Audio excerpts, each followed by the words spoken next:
ಈ ಕಾರ್ಯಕ್ರಮದ ಪ್ರಾಯೋಜಕರು ಯುವಂ ಯುಗಂ ಕನ್ನಡ ಮಾಸಿಕ ಪತ್ರಿಕೆ. ನಮಸ್ಕಾರ ವೀಕ್ಷಕರೇ, ಶ್ರೀಗರಿ ವಾರ್ತೆಗರಿಗೆ ಸ್ವಾಗತ.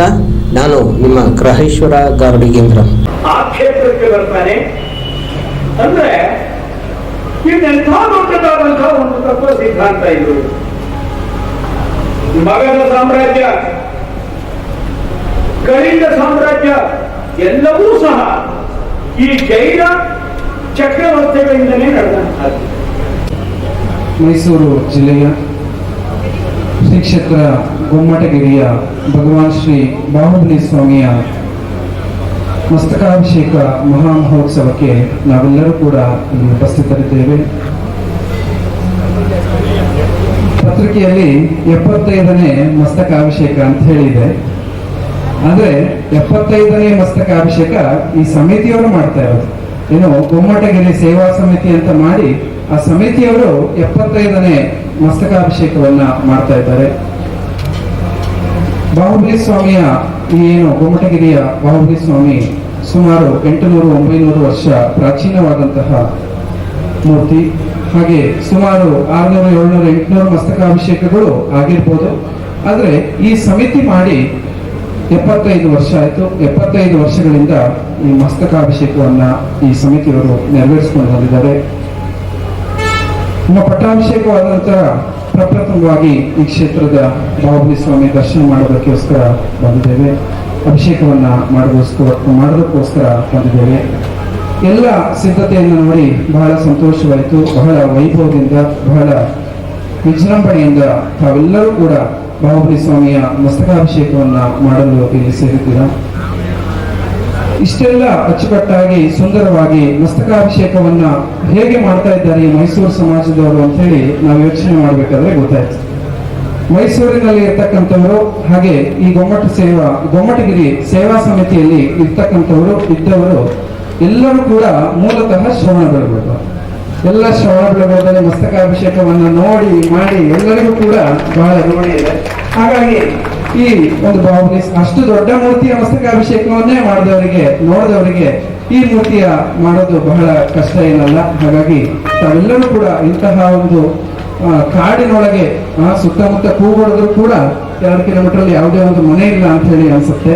ಇಂತಹ ಒಂದು ಕಾಡಿನೊಳಗೂ ಕೂಡ ಇಂತಹ ಒಂದು ದೊಡ್ಡ ನಗರವನ್ನ ನಿರ್ಮಾಣ ಮಾಡಿ ಇಂತಹ ಒಂದು ಬೃಹತ್ ಮಸ್ತಕಾಭಿಷೇಕವನ್ನ ತಾವೆಲ್ಲರೂ ಕೂಡ ಆಯೋಜನೆಯನ್ನ ಮಾಡಿದ್ದೀರಿ. ಬಹಳ ಸಂತೋಷದ ವಿಚಾರ. ನಮ್ಮೆಲ್ಲರ ಒಂದು ಭಕ್ತಿ ಶ್ರದ್ಧೆಯನ್ನ ನೋಡಿ ಬಹಳ ಸಂತೋಷವಾಗ್ತಿದೆ. ಹಾಗೆ ಇಂತಹ ಒಂದು ಕಾರ್ಯಕ್ರಮದಲ್ಲಿ ಮೇಘಾಲಯದ ರಾಜ್ಯಪಾಲರು ಹಾಗೆ ಸುತ್ತೂರಿನ ಜಗದ್ಗುರುಗಳು ಎಲ್ಲರನ್ನೂ ಕೂಡ ತಾವೆಲ್ಲರೂ ಆಗಮಿಸಿ ಈ ಕಾರ್ಯಕ್ರಮಕ್ಕೆ ಒಂದು ಶೋಭೆಯನ್ನ ಹೆಚ್ಚಿಸಿದ್ದೀರಿ.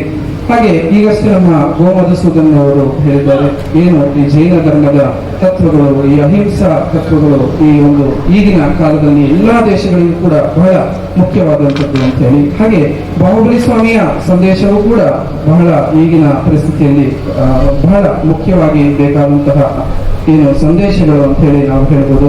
ಬಾಹುಬಲಿ ಸ್ವಾಮಿಯ ಸಂದೇಶ ಅಹಿಂಸೆಯಿಂದ ಸುಖ, ತ್ಯಾಗದಿಂದ ಶಾಂತಿ, ಮೈತ್ರಿಯಿಂದ ಪ್ರಗತಿ.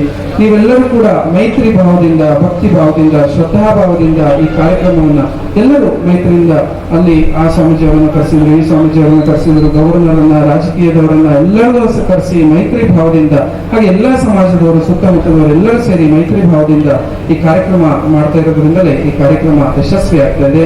ಹಾಗೆ ತ್ಯಾಗದಿಂದ ಶಾಂತಿ, ಏನು ಬಾಹುಬಲಿ ಸ್ವಾಮಿ ಎಲ್ಲ ರಾಜ ವೈಭವವನ್ನ ಕೂಡ ತ್ಯಾಗ ಮಾಡಿದ್ರಿಂದಲೇ ನಾವು ಆ ಭಗವಂತನನ್ನ ಕೋಟ್ಯಾಂತರ ವರ್ಷಗಳ ನಂತರವೂ ಕೂಡ ಆ ಒಂದು ಭಗವಂತನ ಮಹಾಮರ್ಚನವನ್ನ ಮಾಡ್ತೀವಿ, ಭಕ್ತಿ ಮಾಡ್ತೀವಿ ಅಂತಂದ್ರೆ ಅದಕ್ಕೆ ತ್ಯಾಗವೇ ಕಾರಣ ಅಂತ ಹೇಳಿ ಹೇಳ್ಬೋದು. ಈಗಿನ ಮನೆಯಲ್ಲೂ ಕೂಡ ನಾವು ನೋಡ್ಬೋದು, ಆಸ್ತಿಗೋಸ್ಕರ ಸ್ವಂತ ತಂದೆಯನ್ನು ಕೊಡ್ತಾರೆ, ಸ್ವಂತ ತಾಯಿಯನ್ನು ಕೊಡ್ತಾರೆ, ಸ್ವಂತ ಸಹೋದರನನ್ನು ಕೊಡ್ತಕ್ಕಂತಹ ಒಂದು ಪರಿಸ್ಥಿತಿ ಈಗಿನ ಕಾಲಘಟ್ಟದಲ್ಲಿ ಇದೆ. ಹಾಗಾಗಿ ಈಗಿನ ಕಾಲಘಟ್ಟದ ಎಲ್ಲರಿಗೂ ಕೂಡ ಎಲ್ಲ ಶ್ರಾವಕರು ಎಲ್ಲರಿಗೂ, ಎಲ್ಲಾ ಜನತೆಯವರಿಗೆ, ಎಲ್ಲಾ ದೇಶದವರಿಗೆ ಬೇಕಾದಂತಹ ಒಂದು ಸಂದೇಶ ಅಂತಂದ್ರೆ ಅಹಿಂಸೆ ಹಾಗೆ ತ್ಯಾಗ ಅಂತ ಹೇಳಿ ಹೇಳ್ಬೋದು. ಆ ಬಾಹುಬಲಿ ಸ್ವಾಮಿ ತನ್ನ ಅಣ್ಣನನ್ನ ಚಕ್ರವರ್ತಿಯನ್ನು ಗೆದ್ದ ಮೇಲೂ ಕೂಡ ಬಾಹುಬಲಿ ಸ್ವಾಮಿ ಗೆದ್ದ ಚಕ್ರವರ್ತಿ ಅಂತ ಹೇಳ್ಬೋದು. ಭರತ ಸೋತ ಚಕ್ರವರ್ತಿ. ಹಾಗೆ ಭರತನನ್ನ ಸೋಲಿಸಿದ ಮೇಲೆ ಬಾಹುಬಲಿಯೇ ಚಕ್ರವರ್ತಿ ಆಗ್ತಾನೆ. ಆ ಚಕ್ರವರ್ತಿ ಆದ್ರೂ ಕೂಡ ಎಲ್ಲವನ್ನ ತ್ಯಾಗ ಮಾಡಿದ್ರಿಂದಲೇ ಕೂಡ ಕೋಟ್ಯಾಂತರ ವರ್ಷಗಳ ನಂತರ ಅವನು ಪೂಜನೀಯನಾಗಿದ್ದಾರೆ. ಹಾಗಾಗಿ ನಾವೆಲ್ಲರೂ ಕೂಡ ಆ ಬಾಹುಬಲಿ ಸ್ವಾಮಿಯ ಒಂದು ಎಲ್ಲ ಹೇಳಿರುವಂತೆ ಶ್ರವಣಬೆಳಗೊಳದ ಬಾಹುಬಲಿಗೆ 12 ವರ್ಷಕ್ಕೊಮ್ಮೆ ಮಸ್ತಕಾಭಿಷೇಕ ಆದರೆ ಗೊಮ್ಮಟಗಿರಿಯ ಈ ಬೆಟ್ಟದೂರು ಬಾಹುಬಲಿಯ ಸ್ವಾಮಿಗೆ 12 ತಿಂಗಳಿಗೊಮ್ಮೆ ಮಸ್ತಕಾಭಿಷೇಕ. ಅಂದರೆ ಹಿಂದೆ ಯಾವ ಲೆಕ್ಕಾಚಾರದಲ್ಲಿ ಈ ಎಲ್ಲ ಸನ್ನಿವೇಶದಲ್ಲಿ ಮೂರ್ತಿಯ ನಿರ್ಮಾಣ ಆಗಿದೆ ಅಂತ ಗೊತ್ತಿಲ್ಲ.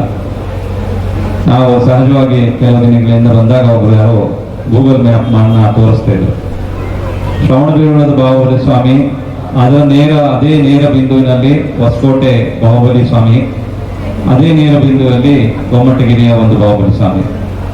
ಬಹುಶಃ ಈ ಎಲ್ಲ ಮೂರ್ತಿಗಳ ನಿರ್ಮಾಣದಲ್ಲಿ ಗಂಗರಸರ ಒಂದು ವಿಶೇಷ ಆಸಕ್ತಿ, ಆಸ್ಥೆ, ನಂಬಿಕೆ ಇದ್ದುದರಿಂದ ಅವರುಗಳ ಕಾಲದಲ್ಲಿ ಬೇರೆ ಬೇರೆ ಸಮಯದಲ್ಲಿ ನಿರ್ಮಾಣ ಆದರೂ ಅವರ ಒಂದು ದೃಷ್ಟಿಯಲ್ಲಿ ನಮ್ಮ ಸಾಮ್ರಾಜ್ಯದಲ್ಲಿ ನಮಗೆ ಭಗವಾನ್ ಬಾಹುಬಲಿಯೇ ಆದರ್ಶ.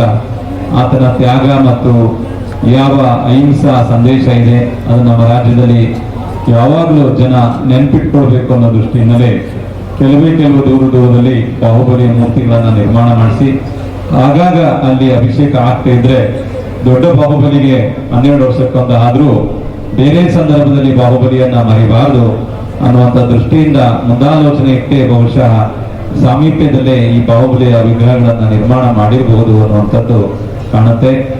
ಅತ್ಯಂತ ಪ್ರಾಚೀನವಾದಂಥ ಈ ಒಂದು ಬಾಹುಬಲಿ ಬೆಟ್ಟದೂರಿನ ಈ ಕ್ಷೇತ್ರ 800-900 ವರ್ಷಗಳ ಇತಿಹಾಸ ಇರುವಂಥದ್ದು.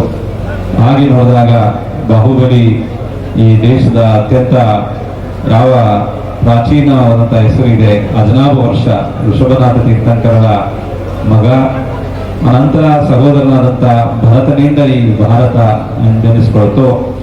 ಆತನ ಸಹೋದರನಾಗಿದ್ದಂಥ ಬಾಹುಬಲಿ ಅಯೋಧ್ಯೆಯಲ್ಲಿ ಇದ್ದಂಥವರು.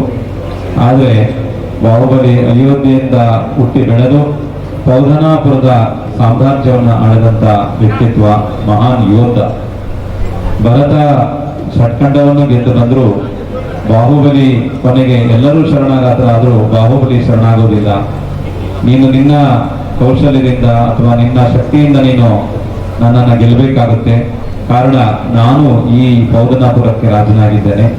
ನನ್ನ ಪ್ರಜೆಗಳ ದೃಷ್ಟಿಯಲ್ಲಿ ನಾನು ಒಬ್ಬ ರಾಜ, ನಾನು ಒಬ್ಬ ಯೋಧನಿದ್ದೇನೆ. ನಾನು ಯುದ್ಧ ಮಾಡದೆ ಸೋಲನ್ನು ಅನುಭವಿಸಿದ್ರೆ ನನ್ನ ಪ್ರಜೆಗಳ ಭಾವನೆಯಲ್ಲಿ, ಅವರ ಮನಸ್ಸಿನಲ್ಲಿ ನಾನು ಒಬ್ಬ ಸಾಮಾನ್ಯ ವ್ಯಕ್ತಿತ್ವದೊಳಗವನಾಗ್ತೇನೆ. ಹಾಗಾಗಿ ನಿನ್ನ ಒಂದು ಉದ್ದೇಶ ಚಕ್ರವರ್ತಿಯ ಪರಿಪೂರ್ಣತೆ ಆಗೋದೇ ಇದ್ರು ಈ ಏನು ಕ್ರಮ ಇದೆ, ಯುದ್ಧ ಕ್ರಮದಲ್ಲಿ ನನ್ನನ್ನು ಗೆಲ್ಲಬೇಕು ಅನ್ನುವಂಥದ್ದನ್ನ ಬಾಹುಬಲಿ ಸಂದೇಶ ಕೊಟ್ಟಾಗ ಆ ಬಾಹುಬಲಿ ಜೊತೆಗೆ ಭರತ ಯುದ್ಧ ಮಾಡಲಿಕ್ಕೆ ತಯಾರಾಗ್ತಾನೆ. ಭರತ ಮತ್ತು ಬಾಹುಬಲಿ ಮಹಾಪುರುಷರು, ಇವರು ವಜ್ರ ಶರೀರಿಗಳು. ಇವರು ಯುದ್ಧ ಮಾಡುವಾಗ ಬೇರೆ ಜನ ಯಾರಾದರೂ ಅಡ್ಡ ಬಂದ್ರೆ ಅವರುಗಳ ಒಂದು ಅನಾಯಾಸವಾದಂತಹ ಮೃತ್ಯು ಬರುತ್ತೆ. ಆ ನಿಟ್ಟಿನಲ್ಲಿ ಅವರು ಅಪಮೃತ್ಯುಗಳಿದ್ದಾರೆ, ಬಾಕಿ ಜನ ಜೀವಗಳಿಗೆ ತೊಂದರೆ ಆಗುತ್ತೆ ಅಂತ ಹೇಳಿ ಮಂತ್ರಿಗಳು, ರಾಜಪುರೋಹಿತರೆಲ್ಲ ಸೇರಿ ಯುದ್ಧ ಮಾಡೋದೇ ಇದ್ರೆ ಇವರಿಬ್ಬರೇ ಯುದ್ಧ ಮಾಡ್ಕೊಳ್ಳಿ, ಬೇರೆ ಯಾರು ಅಣ್ಣ ತಮ್ಮಂದಿರ ಮಧ್ಯದಲ್ಲಿ ಹೋಗೋದು ಬೇಡ ಅಂತ ಹೇಳಿ ಆ ಒಂದು ಧರ್ಮ ಯುದ್ಧಗಳನ್ನ ಏರ್ಪಡಿಸ್ತಾರೆ. ಅದರಲ್ಲಿ ಜಲಯುದ್ಧ, ಮಲ್ಲಯುದ್ಧ, ದೃಷ್ಟಿ ಯುದ್ಧ ಅನ್ನುವಂಥದ್ದನ್ನೇನು ನಿರ್ಮಾಣ ಮಾಡಿ ಅದರಲ್ಲೆಲ್ಲ ಜಲಯುದ್ಧದಲ್ಲಿ, ಹಾಗೆ ದೃಷ್ಟಿ ಯುದ್ಧದಲ್ಲಿ, ಮಲ್ಲಯುದ್ಧದಲ್ಲಿ ಬಾಹುಬಲಿ ಸ್ವಾಮಿಯೇ ಭರತನನ್ನ ಸೋಲಿಸಿದಾಗ ಅಭಿಮಾನ ಶೂನ್ಯನಾದಂಥ ಭರತ ಚಕ್ರರತ್ನವನ್ನ ಬಾಹುಬಲಿಯ ಮೇಲೆ ಪ್ರಯೋಗ ಮಾಡ್ತಾನೆ. ಆ ಒಂದು ಚಕ್ರರತ್ನದ ವಿಶೇಷತೆ ಏನಿರುತ್ತೆ ಅಂದ್ರೆ, ರಾಜ ಅಥವಾ ಚಕ್ರರತ್ನ ಯಾರು ಪಡೆದಿರ್ತಾರೋ ಅವರು ಶತ್ರುವನ್ನು ಸಂಹಾರ ಮಾಡಲಿಕ್ಕೆ ಅದನ್ನು ಬಳಸಬಹುದು ವಿನಃ ತನ್ನ ಪರಿವಾರದ ಜನರ ಮೇಲೆ ಬಳಸಲಿಕ್ಕೆ ಬರೋದಿಲ್ಲ ಅನ್ನುವಂಥದ್ದು ನಿಯಮ ಇರುತ್ತೆ. ಆ ನಿಯಮದಂತೆ ಅವನು ಅದನ್ನ ಮರೆತು ಭರತ ಬಾಹುಬಲಿ ಮೇಲೆ ಪ್ರಯೋಗ ಮಾಡ್ತಾನೆ. ಆದರೆ ಆ ಚಕ್ರರತ್ನ ಬಾಹುಬಲಿಗೆ 3 ಸುತ್ತು ಪ್ರದಕ್ಷಿಣೆ ಮಾಡಿ ಅದು ನಿಂತ್ಕೊಳ್ಳುತ್ತೆ. ಬಾಹುಬಲಿಗೆ ಅವನಿಗೆ ಅಭಿಮಾನ ಭಂಗ ಆಗುತ್ತೆ. ಎಂತ ನಾನು ಮೂರ್ಖನಿದ್ದೇನೆ, ನನ್ನ ಸಹೋದರನಿಂದ ನಾನು ಯುದ್ಧ ಮಾಡಿ ಇವತ್ತು ಲೋಕನಿಂದೆಗೆ ಒಳಗಾದೆ, ಅಣ್ಣನ ಜೊತೆಗೆ ತಮ್ಮ ಯುದ್ಧ ಮಾಡದ ಅಂತೇಳಿ ಆ ಭಾವನೆಯನ್ನ ತೊಡಿಬೇಕು. ನನಗೆ ಯಾವ ಸಾಮ್ರಾಜ್ಯಕ್ಕಾಗಿ ನಾನು ಯುದ್ಧ ಮಾಡಿದೆ ಆ ಸಾಮ್ರಾಜ್ಯ ಯಾವತ್ತೂ ಭರತಂದೂ ಆಗಿಲ್ಲ, ನಂದೂ ಆಗಿಲ್ಲ, ಹಿಂದಿನವ್ರು ಯಾರಿಗೂ ಆಗಿಲ್ಲ. ಇಂಥ ಭೂಮಿಯನ್ನ ಹೊಂದಬೇಕು ಅಂತ ಇಚ್ಛೆ ಪಟ್ಟಿದ್ದೇ ತಪ್ಪು. ನನ್ನ ತಂದೆ ತೀರ್ಥಂಕರಾಗಿರುವಂಥವ್ರು ಮೋಕ್ಷಗಾಮಿ ಆಗಿದ್ದಾರೆ. ಅಂಥವರ ಮಕ್ಕಳಾಗಿ ನಾವು ಈ ರೀತಿ ಮಾಡೋದಲ್ಲ ಅನ್ನುವಂತ ಒಂದು ಪಶ್ಚಾತ್ತಾಪ ಬಂದ ಬಾಹುಬಲಿ ತಕ್ಷಣ ರಾಜ್ಯವನ್ನು ತೊರೆದು ತಪಸ್ಸಿಗೆ ಹೋಗಿ ಮೋಕ್ಷ ಮಾರ್ಗದಲ್ಲಿ ನಡೀತಾನೆ ಅನ್ನುವಂಥದ್ದು ಪೌರಾಣಿಕ ಮತ್ತು ಐತಿಹಾಸಿಕ ಹಿನ್ನೆಲೆಯಿರುವಂಥದ್ದು. ಬಲಿದಾನಗಳಿಗೆ ಹೆಸರಾದಂತಹ ತ್ಯಾಗೇನ ಏಕ ಅಮೃತತ್ವ ಮಾನರ್ಷಿ. ಅಮೃತಕ್ಕೆ ಸಮಾನವಾದದ್ದು ಅಂತಂದ್ರೆ ತ್ಯಾಗ. ಎಲ್ಲಿ ತ್ಯಾಗ ಇರುತ್ತೆ ಅಲ್ಲಿ ತ್ಯಾಗಕ್ಕೆ ಮನುಷ್ಯನಿಗೆ ಸಮಾಧಾನ ಇರುತ್ತೆ, ಶಾಂತಿ ಇರುತ್ತೆ, ಸಮೃದ್ಧವಾಗಿ ಬೆಳೀಲಿಕ್ಕೆ ಸಾಧ್ಯ ಆಗುತ್ತೆ. ಎಲ್ಲಿ ಬೇಡ ಅಂತ ಭಾವನೆ ಬರುತ್ತೆ ಅಲ್ಲಿ ಸಂತೋಷ ಇರುತ್ತೆ, ಸಂತೃಪ್ತಿ ಇರುತ್ತೆ, ಪ್ರೀತಿ ಬೆಳೀಲಿಕ್ಕೆ ಸಾಧ್ಯ ಆಗುತ್ತೆ. ಎಲ್ಲಿ ಬೇಕು ಅನ್ನೋ ಭಾವನೆ ಬರುತ್ತೋ ವೈಮನಸ್ಸು, ದ್ವೇಷ, ರಾಗ ಇವೆಲ್ಲ ಸಹಜವಾಗಿ ಬೆಳೀಲಿಕ್ಕೆ ಸಾಧ್ಯ ಆಗುತ್ತೆ.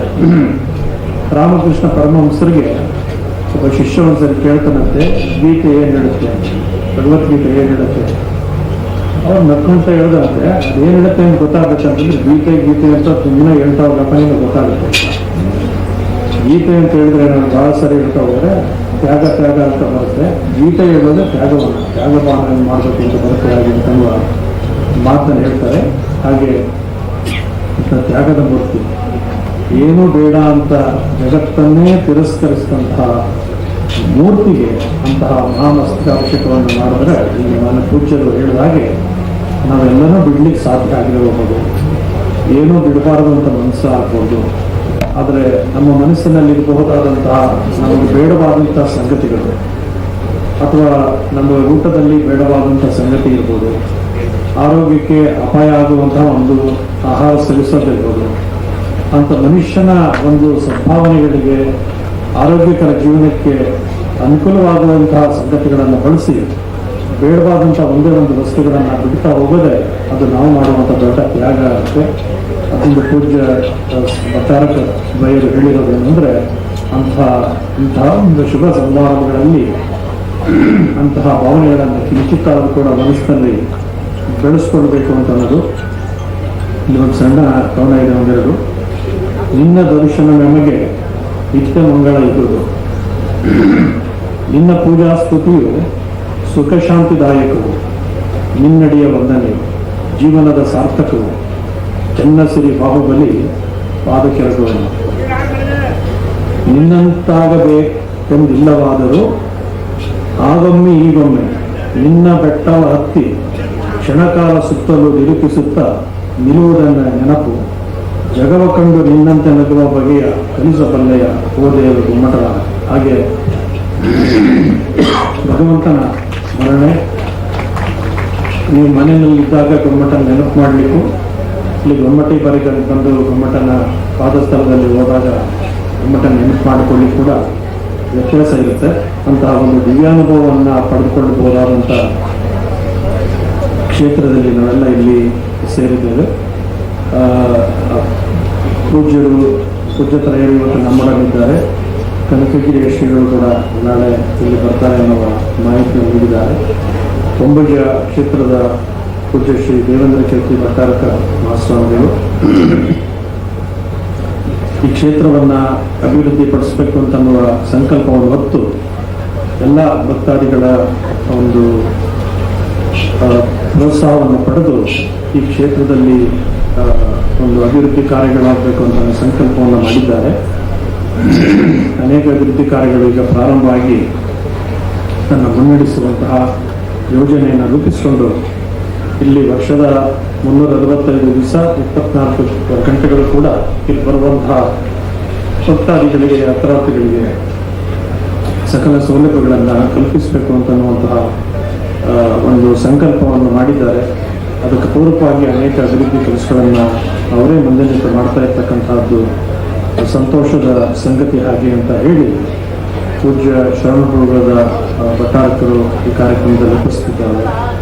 ಪೂಜ್ಯರಿಗೆ ಕಿರಿಯ ವಯಸ್ಸಿನಲ್ಲೇ ಒಂದು ಹಿರಿದಾದ ಜವಾಬ್ದಾರಿಯನ್ನು ನಿರ್ವಹಿಸಬೇಕಾದಂತಹ ಅನಿವಾರ್ಯತೆ ಬಂದರೂ ಕೂಡ ಪೂಜ್ಯರ ಒಂದು ಆಶೀರ್ವಾದ ಮತ್ತು ಅವರಿಂದ ದೊರೆತ ಮಾರ್ಗದರ್ಶನದಿಂದ ಕ್ಷೇತ್ರವನ್ನು ಮುನ್ನಡೆಸ್ಕೊಂಡು ಬರ್ತಾ ಇದ್ದಾರೆ. ಮತ್ತು ಈಗ ಮೊನ್ನೆ ತಾನೇ 6ನೇ ತಾರೀಕು ಪೂಜ್ಯ ಚಾರುಕೀರ್ತಿ ಭಟ್ಟಾರಕರ ಒಂದು ಸಮಾಧಿ ಸ್ಥಳದಂಥ ಸ್ಥಳದಲ್ಲಿ ಭವ್ಯ ಮಂಟಪವನ್ನು ಅಲ್ಲಿ ನಿರ್ಮಾಣ ಮಾಡಿ ಹೋಗುವಂಥ ಭಕ್ತಾದಿಗಳಿಗೆ ದರ್ಶನಕ್ಕೆ ಅವಕಾಶವನ್ನು ಕಲ್ಪಿಸಿಕೊಟ್ಟಿದ್ದಾರೆ.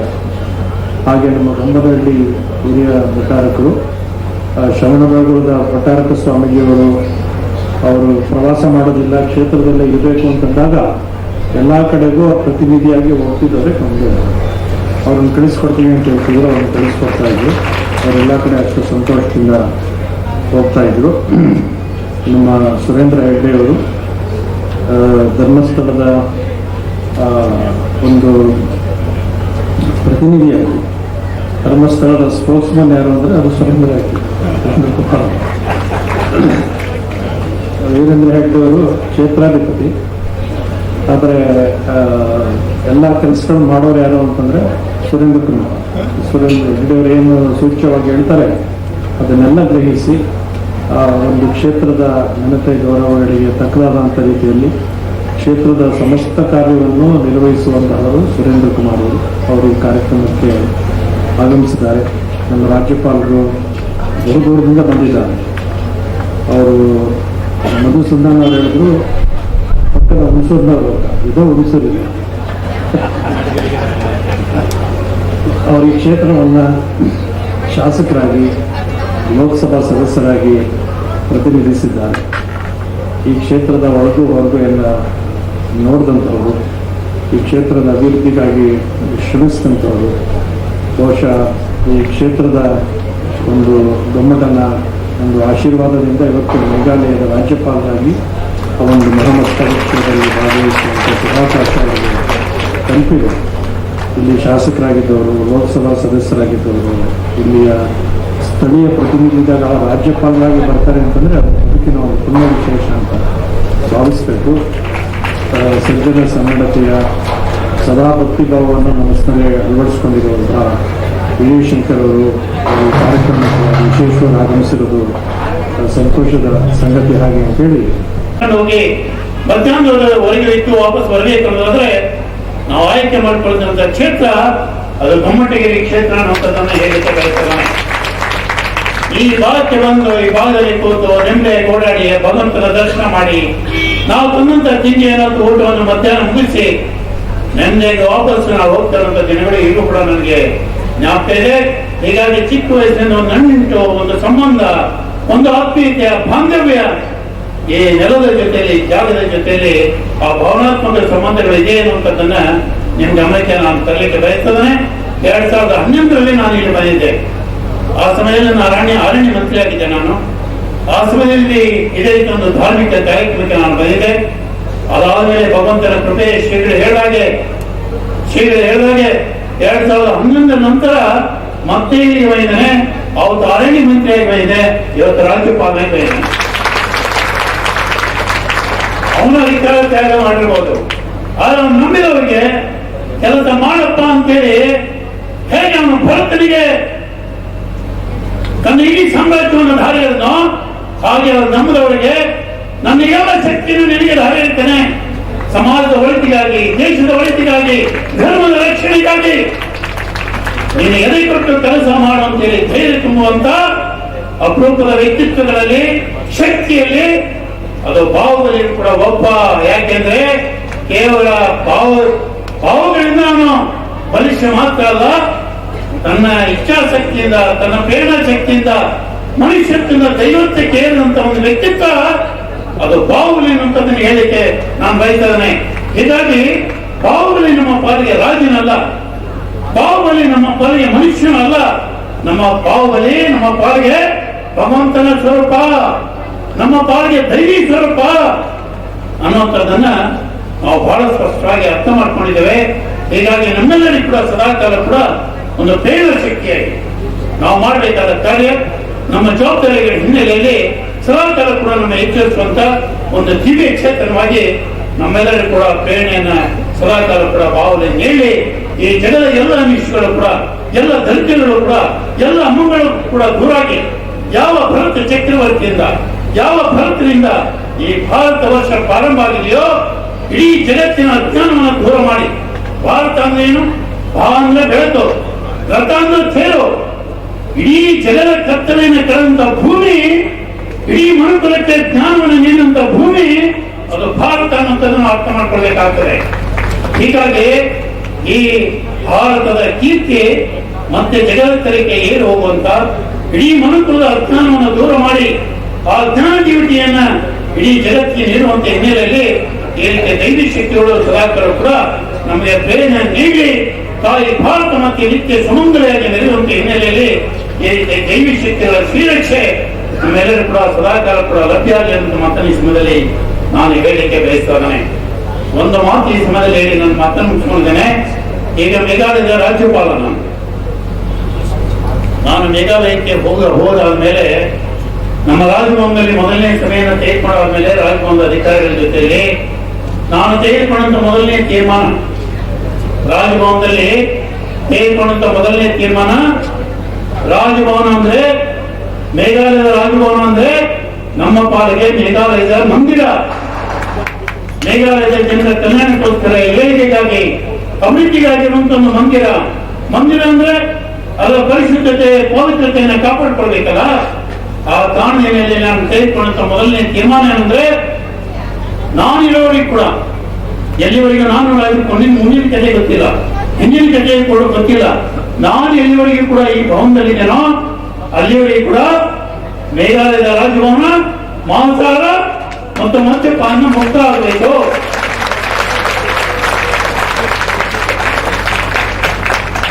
ಹೀಗಾಗಿ ಮೇಘಾಲಯದ ಈ ರಾಜಭವನವನ್ನ ಇವತ್ತು ಮಾಂಸಾಹಾರ ಮತ್ತು ಮದ್ಯಪಾನದ ಮುಕ್ತ ಮಾಡುವಂತ ಅಹಿಂಸಾ ಪರಮೋಧರ್ಮ ಅನ್ನುವಂತ ಈ ಭರತಭೂಮಿಯ ಸಂದೇಶ ಏನಿದೆ ಅದನ್ನು ಪಾಲನೆ ಮಾಡುವಂತ ಹಿನ್ನೆಲೆಯಲ್ಲಿ ಮೇಘಾಲಯದ ರಾಜಭವನ ಹಿಂದೆ ಬಿಟ್ಟಿಲ್ಲ ಅನ್ನುವಂಥದ್ದನ್ನ ಈ ಸಮಯದಲ್ಲಿ ನಾನು ಜ್ಞಾಪಕ ಮಾಡಿಕೊಳ್ಳಿಕ್ಕೆ ಬಯಸ್ತೇನೆ. ನಾನು ಬಂದಿರುವಂತದ್ದೇ ಬಹಳ ಮುಖ್ಯವಾಗಿ ಈ ಕಾರ್ಯಕ್ರಮಕ್ಕಾಗಿ. ನನಗೆ ಎಲ್ಲ ಹಿರಿಯರು ಹೇಳಿದ್ರು ಬರಬೇಕು ಅಂತ ಹೇಳಿ. ಇದು ನಮ್ಮ ತಾಲೂಕಿನಲ್ಲಿ ನಡೀತಿರುವಂತ 75 ವರ್ಷದ ಮಹೋತ್ಸವ. ಇದು ಈ ಕಾರ್ಯಕ್ರಮ ಇರುವಂತದ್ದು ಇದು ನನ್ನ ಭಾಗ್ಯ, ಇದು ಜನ್ಮಾಂತರದ ಭಾಗ್ಯ ಅಂತ ಹೇಳಿ ಕೂಡ ನಾನು ಭಾವಿಸ್ತೇನೆ.